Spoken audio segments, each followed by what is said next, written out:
I'm here with Drew Blumenthal. We're going to get into some skill sets. New Year's still. It's January. We're going to get into how to promote and advertise and market. Also, I want to find out about that organic. You were talking on the pregame. I want to find out about how we can get organic traffic in this day and age off of our social. But because we want to know what, how were you able to get your own agency and how did all that happen? So tell us a little about yourself. Where were you born? You said Princeton, New Jersey. What did mom and dad do for a living? Yeah, so my parents both actually worked on Wall Street. So they were finance people. My dad still actually works for FINRA. And it's very interesting because I have that analytical ability. Like it's just in my family, but I was always the creative one too. So like what always drove me to marketing was I like that you have to be analytical, like to be good at it, you have to look at the numbers and analyze it like an accountant or finance person, but at the same time, you need that creative ability to make your assets, to really be able to think outside the box, because it's not always 1, 2, 3, you do this, and then this happens. So it's like you have to have that creative mindset, whether you're designing the ads or not, just to be able to be successful in the field. So that's so cool about marketing, that you have to have that creative side and that left and right brain. Right. Just to get the feel of like how you came up and school and all that. You got any brothers and sisters? I have one brother. He's actually in science. So he's getting his master's degree in some type of chemical engineering, which again shows he's more of that side of the family when I was more creative. Now you're the older one. I'm the older one by 6 years. And you're the responsible one, yes? We're both responsible. I mean, he's getting a master's degree. I mean, I think our parents lucked out pretty well. I mean, I always was somebody who also didn't follow in the lines. Like, it's interesting because I got good grades in school, but I was always the kid who, I wouldn't say I got in trouble, but I was the kid that people knew about, and the teachers were like, oh God, I'm getting him. I really don't want to have him because he could speak his mind and he isn't afraid to do what he thinks is right. And it's super interesting. Like, one thing that actually happened to me when I was in 7th grade, my parents were called into school, and they got a call one day and they're like, we need you both to come into school. And they kept saying, what did you do? What did you do? What did you do? And I'm like, I don't know. I swear I didn't do anything. And they're like, you're getting straight A's, like you're doing your homework. Like, what could they possibly be calling us in for? And then they just said, we think your child is weird. We just think he's very strange. And they're like, does he have friends? Yes, people seem to like him. So what's the problem? He's just weird. And that was just like a really good way to describe me. And then literally 2 or 3 months later, I became student council president and beat 5 people. So it's just definitely, that was always me. Like, obviously I didn't just start my own business when I graduated college, but it just made a lot of sense for me to just do my own thing, because that's just the kind of person that I am. Is just like, I'm not afraid to do what I think is right and just follow my own path. Where when I worked for the agency world, you have to be able to follow commands well. Like, you have to be able to, if somebody tells you do this, you just do it. And it's kind of like in most industries, when you're an employee, that's just what you need to do. And that just was never me. That's an interesting. I know my class president, Evan Ocean, his parents were, I think lawyers, and he became a lawyer, and he was very precocious. He was a little weird, in a good way. And I remember he was, everybody's like, you're going to run for class president, and he won it. He was just, just energetic and left field. Were you? I mean, did they ever just say, Drew's out of left field, or what was it? Just nothing in particular? Yes, that was definitely a good way to describe it. Is that I was just always a little bit different. And it's not like I broke any laws or anything. It was more of just, I was just a different way of thinking. Or I remember in college, everyone would always comment because I would wear like colored pants to class. Like, I had rainbow colored pants, and I'd sometimes just feel like wearing them. And like, it was just, I wasn't afraid to just be myself or do what I felt was what I wanted to do. And it's not a bad thing. Like, if everybody was like that, the world wouldn't function. But that's where a lot of CEOs come from, or a lot of people come from when they don't fit the mold, how they get into their own thing. Because when you're your own CEO, and I'm sure you know too, nobody's really sitting there telling you what to do. Like, when you have a team, they're relying on you to make the decisions. And if you can't think for yourself and you can't figure out, all right, here's a problem, here's how I'm going to solve it. And it's not always like you are like, oh, here's the problem, I have the solution in 2 seconds, but you need to be able to critically think, and you need to really be able to think for yourself in order to really run your own company. What'd you major in college? Marketing. I Nice. literally Yeah, majored in did you know marketing. that you wanted to do that from the get? Yeah. I went in as a marketing student and I went out as a marketing Well, student. why? What told you in the high school, like, said, I want to be in marketing? Why?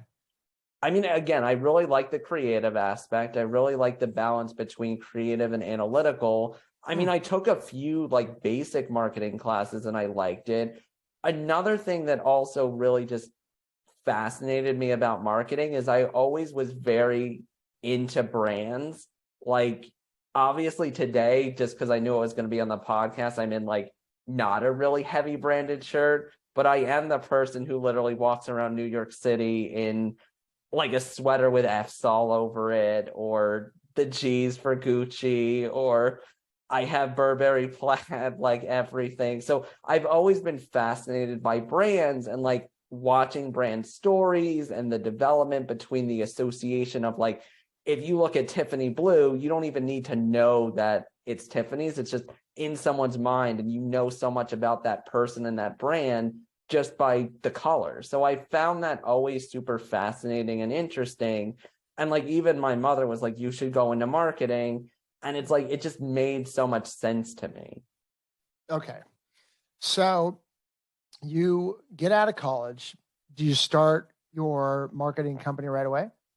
No. So how it happened was, I knew I wanted to move to New York City. Like, that was super clear to me. And like, I knew where I wanted to live too, but I wanted to work for these large ad agencies in New York.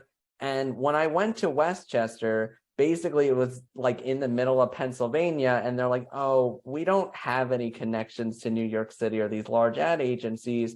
So what I ended up doing was I went to LinkedIn and literally connected with every single person who worked for these ad agencies to like help me get an interview. Because if you don't know anyone, especially in New York, it's like they're not even going to get to your resume because they get hundreds of resumes a day. So what ended up happening, like, I would get up at like 5 o'clock in the morning every day before school, like my junior and senior year, and just network and connect with everyone I could on LinkedIn. And like, that's how I built like 30,000 like followers on LinkedIn in college, because I was just connecting with everybody I possibly could that worked for these companies.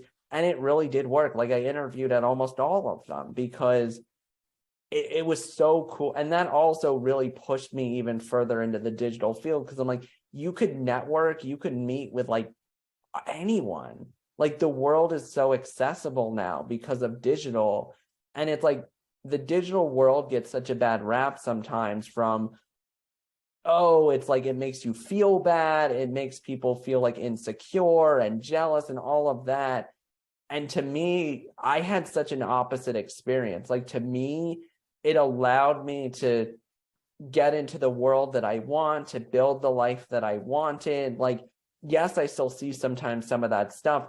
And I also used it for education. Like, I learned so much about the digital space from it. Like, it's just, to me, it's such a powerful tool. And it really is a tool, because the definition of a tool is like the way that you wield something. So with any tool, there's so much power in the tool, but it's how it's utilized by the person who's using it. Okay, really cool. Heard that about LinkedIn. That's awesome. Want to talk to you about LinkedIn, but now I'm going to want to go back for a second. Just real quickly, what was the dinner table like with you, your brother, your mom, and your dad? I want to know what those conversations were like. You seem like both of you guys are probably intelligent kids. I want to know what what I want to know about that. I have a reason. It was very interesting. Like, it was very clear that my parents never got me. They still don't get me. Like, they're also, it's so interesting. They're not brand people at all. My brother isn't, my mom isn't, my dad isn't. And like, What'd you guys talk about at the dinner table? I mean, a lot of it was school, a lot of it was they would try and stay away from certain subjects that made them uncomfortable. Like, it Like was just what? a Like little what? awkward, just things that I was interested in. And like, it was just awkward. Like, we all did eat dinner together most of the time, and it wasn't hostile. It was just, you could tell that there was tension. I was always a little bit uncomfortable. And also, it was super interesting too, because I also didn't like most of the food that my parents cooked, because What they I don't make? know if it's because they are such financial people, but it was just very bland. Like, it was like they don't cook with spices. And it was even like when I went home because of COVID and I left New York City, one of the least favorite things I had at home was my dad was cooking for me because he just cooked, and I didn't like the food. So I actually lost weight when I went home because I just didn't want to eat too much of the food. Okay. That's why, I picture you guys having, intellectual debates, or something of that nature. I used to have debates with my mom, Jewish kids are, supposed to do that. I don't know why, but, I mean, I was just wondering, because is that where you cut your teeth on, you're pretty savvy, that's why I'm, it's like, where did this grow from, and I would think that it'd be something like, that your parents and your upbringing, and it just doesn't happen, so, out of nowhere, Right. right? I mean, they were both very smart. They were actually both New Yorkers. So they were both from Brooklyn. Yeah, And then that's where they my moved dad's to the from. country. And then I end up moving back to the city. So clearly I took the opposite path. But I'm like, I knew that I wanted to go to New York City because I'm like, I love the fashion. Like, even as a kid, because keep in mind, I was fairly young when Sex and the City was on, I would sneak and watch it. And I knew I wasn't supposed to or allowed to. So I would Why not? sneak. Well, it's interesting because they tried to shelter me and try and be like, I wasn't even allowed to watch a PG-13 movie until I Oh, was okay. 13. And like, because they were so, maybe that's where it comes from too, is like I would rebel because I was in such a strict household that I would like go the opposite direction. It's like I hated all the rules.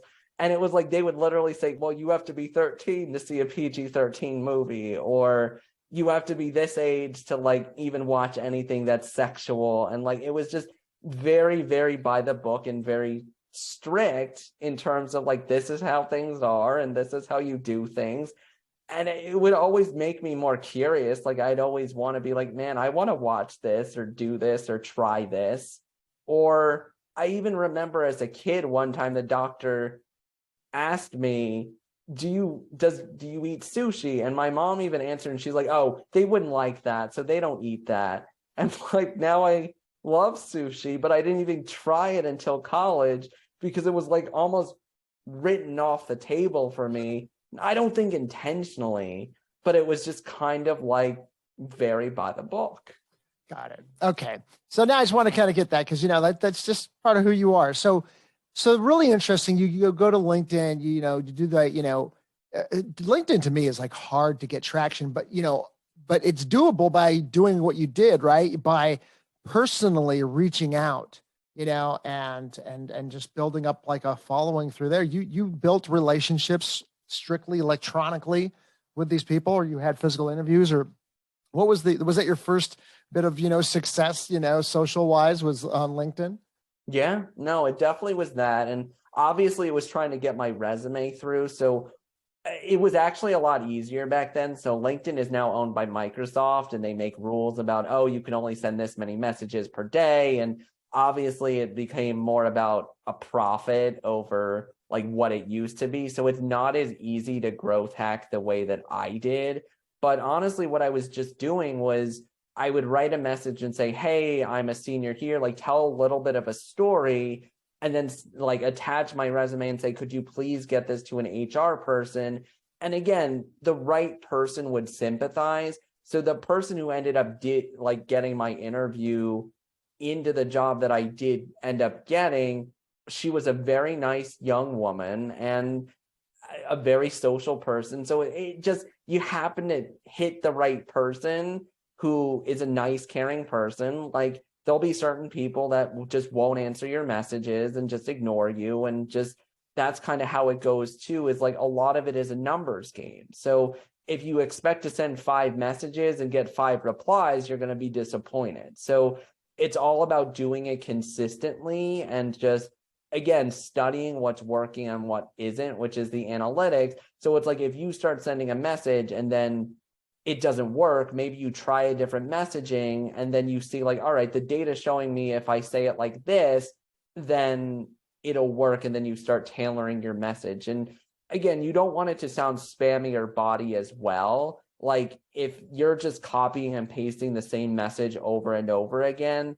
it's not going to work either, because unfortunately there are a lot of people that do use like automation and AI, which is a huge topic now, and all of that. And it doesn't come off as genuine. And like, that's usually when it doesn't work. So yes, you need an efficient way to do it, but at the same time, you want it to still come off as like a genuine person and a genuine conversation. Okay. So you launch your marketing company. How does that grow? It grows. Looked like you had some good success. What was some of the big factors for that? Yeah. So obviously it was a slow start. I mean, I started off with like 1 or 2 clients that were referrals. I had like a very basic Wix website to start with. A lot of it came from just, again, one is just continuing to do it, continuing to network. One place that actually really helped me to grow very quickly was Upwork. So Upwork is a very big platform for freelancers and agencies and all of that. And I got on it because I'm like, well, Upwork is so huge. They're a big company. And I was really, really struggling with it. Like, I kept sending proposals out and it was months before I got anything. And I was really getting upset. And then what ended up happening was this young girl who was actually, I was about 25 and she was about 20. And she said, oh, you look really nice. I liked your photo. I liked the video that you had. And she found me on page 6 or 7. And it's like, well, that's probably why I'm not getting any business, because I'm sitting on page 6 or 7. And who the hell goes to the end of the list? So one thing that I started to realize was reviews really matter. And the algorithm really favors people with a lot of reviews. And then over time, as I got bigger, I realized how many of the reviews aren't even real. So I actually do have a partner now that I do use for clients sometimes when I feel like they really need it, is you can buy reviews, and like really cheap too. So like some of these large agencies that are showing 200 reviews on a platform, I'm not saying all of them are fake, but there's so many times where the reviews aren't all real. And it's like, is that ethical? And I question it. I mean, it's certainly not illegal, but it's like, if you really have a skill, and I do it a lot for e-commerce too, when someone's trying to sell a product online and they don't have any reviews because they're a new brand, I really do buy the first couple when I see that it's not working in terms of results. And it makes a difference. Like, we really care what other people think, and we really care about group thought. And that's where learning how to manipulate the internet is really important, because a lot of the time you could spend so much time and money on it and like get nowhere. So it's kind of, sometimes you get lucky, but a lot of it is knowing like, what are people really looking for? Like, if you're a cold person on the internet, they're looking for those reviews. They're looking for the ways to really trust somebody, because they're not meeting you in person. They're not trusting someone else's opinion. So you need to build that trust factor on your own without that other person. Okay. Product launch. Yes. Everybody depends so much on social now, and not just paid ads, because anybody can, the way to put together a paid ad, fine. but what are what's the algorithm that you found? You obviously try to help your clients go viral. Seems like TikTok seems to be like a big vehicle now. If the Senate doesn't ban it, because there's now a bill I know. that went through Senate. It's I can't see that something that happening. There's too TikTok many is. businesses. Yeah, something is very shady about TikTok, though. I mean, I still do it myself, but universities are banning it. A lot of foreign countries, like my VAs in India, can't even use it because it's banned in India. There's something about it. I don't know what it is. I don't want to slander them because they are a great company and they really know what they're doing in terms of building a brand. But there is something privacy that certain people know that I don't know, or the common person doesn't know, that they must be doing something with the data, or something about it is not adding up. Because why is Facebook, why is Instagram, why is Twitter never been sent with these kind of bills or banned the way that TikTok is, or at least being speculated? Because So they're not American company.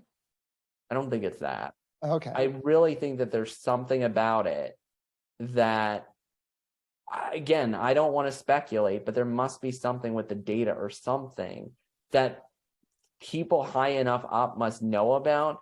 Because Maybe. for you to put something, I mean, because think of it this way, it would be in America's best interest if it was completely legitimate to have it, because US people are selling products and services on it, so it's bringing the government revenue. So for them to really want to ban it definitely feels like it's something where the potential revenue is not worth the risk, and they know something. I'm sure the FBI knows. I'm sure there's something about it that's I real. love But anyway. TikTok, but that's an interesting thing. I'll tell you what, that is one heck of an addictive app. I mean, that is like, out of all the the social platforms, TikTok just sticks. It's so sticky, man. I stick to that thing. I was like, I got to get off this thing. So much so they even play that video. That's the one thing the other platforms don't do. It's like, you've been on a long time. You might want to go take a rest. Why don't you get off right now and come back later? It's like, really? Now TikTok's telling me I should stop using their platform because I'm using it so much. I mean, because it's video, you connect with video. I mean, that's why we're doing the podcast over video. Is just, if you're trying to get to know somebody, you get to see their voice, you get to hear their expressions, you get to see their eye contact. Like, you can learn so much in video, and that's why it's so powerful. Like, audio is great, text is great, but to really build an authentic connection, I mean, nothing really beats video. So that's where it is great to have that video. And it's like, brands that are really doing well know that. And again, if you want to be able to scale on the internet, video needs to be part of like what you're doing. Well, perfect segue. So, product launch, want to scale the best we can. What are some, we're not going to take us through some bullet points on what were some key movers on helping some of course, you need a great product. That's what I'm saying. But as far as the algorithm of where, when, who, what, where, why, how with your video marketing, because it seems like that's the 80-20 rule. It's like 80% of your marketing is going to be through video these days. What are some of the things that really push that product launch and scale along? Yeah. So number one is looking at the website and making sure the website is legitimate. Like, you need to have very good photography and images on your website. So like, for example, if you're in skincare, you really want to make sure you don't just have like products or shots of the product itself, but like, what does the consistency look like? What does the actual product look like? Like, those are things that people are looking for. And then number two, as I mentioned before, is reviews. So whether they're real reviews or you buy a couple, I mean, what I would do if I was to start an e-commerce brand tomorrow, Drew decides to go into apparel or beauty or food or whatever, I would build the website, and honestly, I would go for influencers first and sending the product out to people first, and then trying to get them to produce content on it, to leave reviews on the website, to really start selling to their friends and family. Like, before I start doing paid ads, I would really start with just focusing on getting the product out there for either free or signing up for a program or getting influencers and doing that kind of stuff first to really test the product, and B, to really build that trust first. And then when I feel like I have some good reviews on the website, I have some traction, I can see people going to the website and actually buying, that's when I take it to the next level and say like, all right, I'm making $5,000 a month, or I'm making $2,000 a month. So I'm ready to start advertising this. And I would honestly start on like Facebook and Instagram first, just because Facebook and Instagram is where you're falling into somebody's feed and people are more likely to buy something if they have never heard of it or have the need. Because Google is really great, but a lot of times what people do on Google Shopping is they're comparing the product right next to it. So they have the need, but it's like they're comparing like, oh, I want to buy this product and product A has 500 reviews and product B has no reviews. So I'm going to go with product A with 500, or they're comparing how good the website is, or even if they've heard of the brand or not. So a lot of that really curates Google, where the intent is higher, but a lot of times it's harder to sell to a cold person that never's heard of your brand. So I would honestly start with Facebook and Instagram once I had some initial sales going. And then once I see Facebook and Instagram doing really well, then I'd add Google Shopping and Google Search and all of that on. And then it's all based on the algorithm. So basically in ads, you optimize for purchases, or you optimize for the conversion you want. And then as you get the conversions you want, you scale your budget up. So everything is AI driven in ads. So you optimize for the goal that you want. And that goes for lead generation too. So say like with my ads, I'm optimizing for people to fill out a form. The more people that fill out a form, the AI learns, oh, if I target this person and this person and this person, they'll convert. And then every conversion is like a data point. So it goes back to like data analytics, where the more data points you can get consistently, the easier it is to scale. So that also goes back to where a website is really important, because if you can make your website amazing and make your website trustworthy, then the AI really can trust you, and then you could get conversions easier, and then you could scale up. So that's how companies either do really well or really poor, because if the algorithm's actually working in your favor, you have an automated system that's going to get you automated purchases and automated leads. And if you don't do it properly, then you end up like wasting a bunch of money. The AI doesn't get any conversions, and then you're just spinning your wheels. That's really good. So, all right. So let's talk website. Great pictures, formatted, looks clean, looks nice. What are some little nuances? I mean, the reviews, all that. Yes. What are some little nuances, little out of the box things, certain websites that you've really seen that are really nifty, that have really kind of pushed that website to uniqueness and better conversions and more attraction towards the product? Yeah. I mean, definitely the reviews and the images, making sure that it's easy for people to contact you or buy. So like, again, if you have a contact page, you have an easy form for somebody to fill out. Are your phone number buttons on your website clickable? So there's so many times where I see a website and the phone number isn't clickable. And to me, it's obvious, but to most people, it wouldn't be if you don't think about it. Because if the phone number isn't clickable, you have to go and manually type in the phone number and manually dial it. Like, people aren't going to want to do that.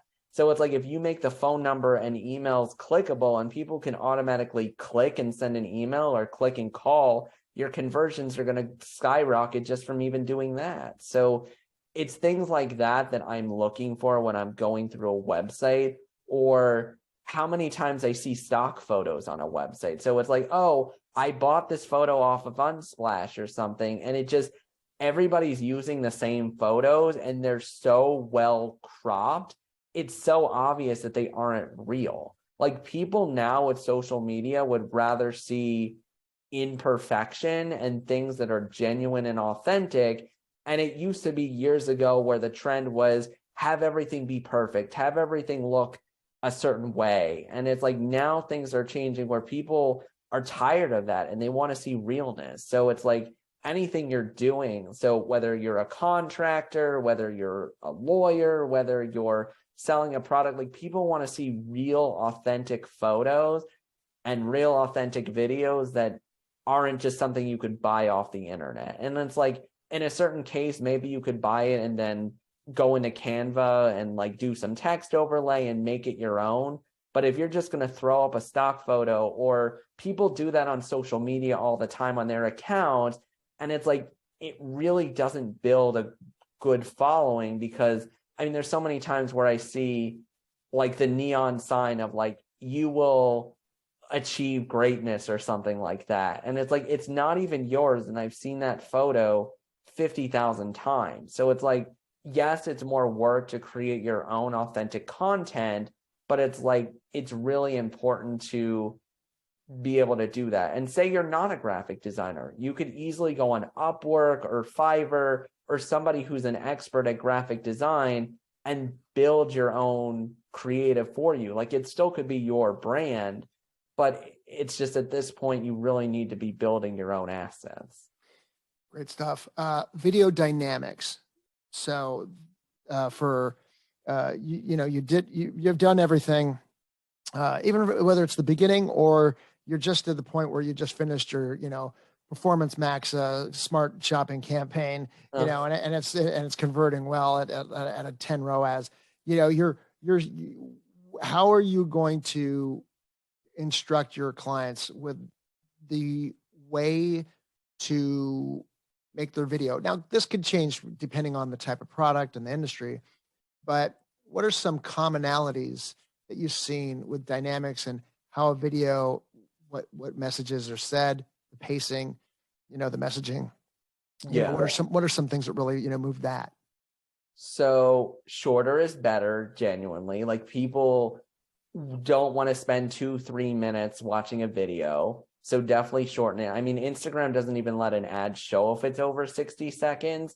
I mean, I usually encourage people to go for 5 to 15 seconds, or if it is a little bit more like instructive, like even 30 seconds is good. But it's so interesting that people think longer is better, and that's usually not the case. So it's like, for me, I actually spend a little bit of time doing this exercise where, because I do not have Hulu Premium, so I actually get the Hulu ads, where I spent a week or two when I was watching it, counting how many seconds every commercial was.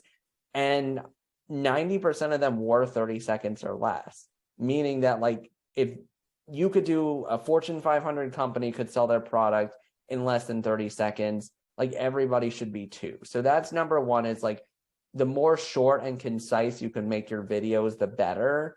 Number two is having subtitles. So if you're talking, you want to include subtitles in your videos, because over 50% of people watch videos without sound or don't have their sound on. So if you're talking during a video, people won't be able to get what you're saying. So those subtitles are really important. So I think that those are really two big tips. And again, in a video, it's more about what value you can provide in the short amount of time. So it's like, why should somebody care? What are you selling? What is the context? And trying to get that message across as quickly as possible. And there's like lots of different trends now. Like, there's ASMR now that's really popular. What's that? So ASMR is sound-based videos. So there's been studies that have been shown that sound really resonates with people. So like the crinkling of something, or like there's different sensation sounds that if you include them, they really attract a lot of attention. That's really cool. Okay, do you know of any because I know, like, with colors on websites, blue is trust, red is passion, gets a feeling of, passion. A lot of restaurants use red, or do you have any particular sounds that have you dug into that and kind of see what kind of particular sounds pull an emotional, as opposed to a makeup company, as opposed to like, an outdoor adventure company or something like that? Yeah, I mean, I've done some different ones. One that was super interesting for a company was the sound of a sewing machine. So like stitching, and it really got people's attention. And it's like, I think it's just the different sound combinations that just really attract attention. And it's like, think of it this way: if you're running a Facebook or Instagram ad and all of a sudden this really sensational sound hits your eardrum, you're going to stop that thumb and pay attention. So it's kind of an interesting way to attract attention, because that's also a lot of what social media is and digital is you're fighting for attention. Like, people don't have a lot of attention span now, and we're hit with so many messages a day that it's like you're trying to fight through that noise to really attract attention to your brand when 50,000 other brands are yelling at people. ASMR. I think. Let me just Google it real. That was an aha nugget right there, because that's something that wasn't on my radar. And I'm like, you know what? That makes perfect sense. Yep, it's ASMR. It stands for Anonymous Sensory Meridian Response. Nice. That's great. And you know what? I'm thinking when I'm on TikTok or YouTube Shorts or whatever, and you're scrolling, and if you heard that, like, let's say that train spotting train, that the train that they use in train spotting, it's like almost like, wait, I'm going to stop for a second. Where's this going? Yeah, I mean, because I heard that sound is so powerful, and that, again, that refers back to why is video so powerful, because you get that sound, you get the audio, like you get everything, and it really engages the senses in such a powerful way. Right. That's fascinating. Any other little nuggets you want to share? That was a good one. Yeah. I mean, it's definitely interesting. Like, you just need to test a lot of things too. So it's like, you might think that something is going to do really well. So here's like another example. So I've been working with like this lipstick brand for several years, and they did okay. Like, they've been struggling, and like they went through many partners, and basically what ended up happening, I think it's probably at this point like a year now, is they've tried so many videos, they've tried carousel, static images, and like nothing consistently ever worked. We did this video that was, I think it's like literally 5 seconds of just somebody zoomed in on their lips, just applying the lipstick on their lips, and it just says featured in Vogue. And it's like super, super stupidly simple. And they've gotten probably like to the point where they sold out like several times over on this one ad. And we've tried other things, even the same video in a different color, and nothing produces sales like this. Like, sales per day, like sales over and over and over again in like hundreds of them. And it's just like, when you find that creative and it just really sparks people's interest, it's just, sometimes that's what it just takes. And you just need to keep testing things. It's interesting. You did the same video and said feature in Vogue and other videos, but it wasn't working as well as this particular one? So it was the same video, but in different lipstick colors. So it's like, this one is like a pinkish color, and we've tried it in red, we've tried it in white, like the same video. And just something about this one video in this one style, in this one color. What was the color? It's this pink color. Pink. It's not a deep red. It's like a pink. The deep red is not even working like the way that this pink is. So it's got to be, is it a unique, different kind of pink that no one's ever seen before? I mean, it's a striking pink, like it's a deeper, like darker pink, but it's not. Also, it could be people that, people are familiar with the first video, and that's the one that hit first. Oh, it's cold people that are buying it.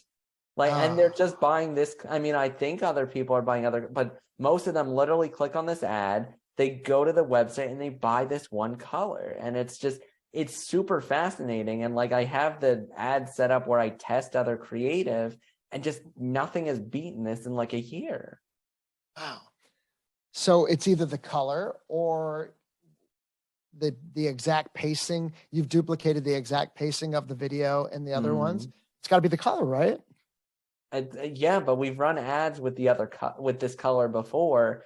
It's something about the color combination with but I think the takeaway for your listeners, or for people listening to this, is really, you got to test things. And if something's not working, you just got to keep trying until you really find something that really pops. And it's just, sometimes it's super clear that it's going to pop. And other times it's just like, I never would have thought, I never would have guessed. Right. That's fascinating to me. And what is the psychology behind that reaction? That's what really, fascinates me quite a bit. So where are you at right now with your company? Let's go dial back to you. Want to know where you guys are at in your venture. So we're a growing team. I have about 15 freelancers, I think, at this point that help me with different things. Like, I'm still the head honcho, the head CEO, really involved with almost everything. And I still keep very close communication with all of my clients just because I'm young. I really feel like that's what's missing a lot sometimes in the industry too, is that I talk to a lot of people who they talk to a salesperson in marketing, they get really hyped up, they really know what they're talking about, and then they pass them on to somebody who really doesn't have the experience, who might be just over busy, and it's just like, then they're sold an experience that they don't get. And I feel like that's really frustrating and disappointing in the field. And it's kind of like, obviously I can't do everything, which is why I hire people to help me, but I still want to be that overall figure that is that person who's deeply rooted, who's deeply still involved in the field and learning and doing it. And like I said, that's really where I'm at. And as I said, I love helping these people because, I mean, the marketing director on my team is in Canada. I do have a copywriter who's in America, but a lot of them are people in India and Pakistan and like third world countries who are very, very smart, but they're just not people that have the same opportunities that I do, but they do great work and they're very dedicated and very loyal and very respectable. So where I would like to continue to grow is even beyond 15 people. I'd love to get to 30 people or to 40 people or to 50 people. Other things that I'm really working on now is like, which also fascinates me too, that I'm even like care about this so much, is getting verified on Instagram. And it's like the fact that this blue check mark matters so much. Like we see it all the time on social posts, and we're like, I even hear it all the time when someone's like, oh, have you heard of so-and-so? And I'm like, one of the first questions they ask is like, are you verified? Or if I want to get featured on bigger platforms, like I'd love to one day how do you get, what are the algorithms, the bullet points to get verified these days? I mean, I'm working with a company to help me, so I don't know everything about it, but obviously you have to have a certain number of followers. You have to have a certain number of press. So like you have to be featured in a certain number of articles. There's also like a Google knowledge panel that you have to have where, when you Google someone and you see like all the information about them on the side, like that's a Google knowledge panel. Like, and then you also have to go to a rep and like they have to approve you. So it's like, I'm sure there's some back end deals or back end things that go on there. But it's like, for example, if I ever, which is one of my goals one day, to get on like Good Morning America or the Today Show and really have a more global audience or a huge millions of people watching me, this stuff matters. Like it really does matter how many followers you have and if you're verified or not. Like that. That comes back to the likes, on how much likes your products have, social, verification. Yeah. And if you even look at TV commercials too, a lot of them say like, oh, we have over 20,000 reviews or we have over 50,000 reviews. And maybe some of them are fake, like you don't know, but we just rely on that number and say like, oh, they're credible because 50,000 people like them, or oh, they're credible because they've been featured in Forbes or they've been on Good Morning. Like it's so hard to do on Amazon, right? Right. That's a little different. You can't really do that on Amazon. Amazon, they care about the number of reviews though. Like, yeah, everybody cares, but you can't get fake reviews on Amazon. No, not on a grand scale. Probably like you say, hey, buddy, can you buy this? And they get a team of the people buying stuff. But I mean, there's companies that are out there that can do it though. Really? And Amazon doesn't, that's a little risky though. You don't want to mess with those dudes, right? You get kicked off. I mean, yeah. I mean, there's always risk, and in all of these platforms. You're not supposed to do it, but it's hard because if you really want to grow, sometimes I'm not saying like to do everything be fake, but in a certain point, there's a gray line to it in terms of, especially if you're struggling. Like I'm at a place where I don't need to do that anymore, but there's plenty of companies that are so small or just starting out where I want them to make it and I want to help them in the best way that I can. And for those small businesses out there that are struggling, like who knows on Upwork, I literally spent 6 months like every day trying to apply for jobs and getting nothing.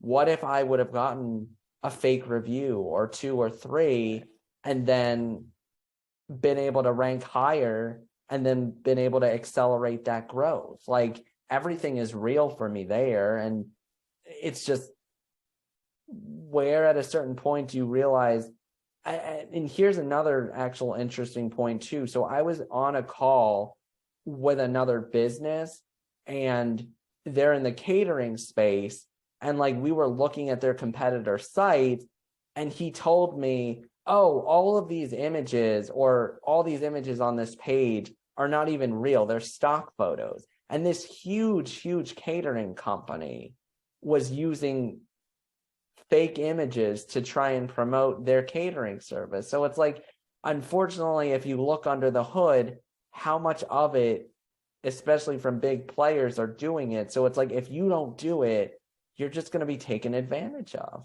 Right. Where are we headed right now with marketing and advertising? You know, what's in store for us for social in the next 5 to 10?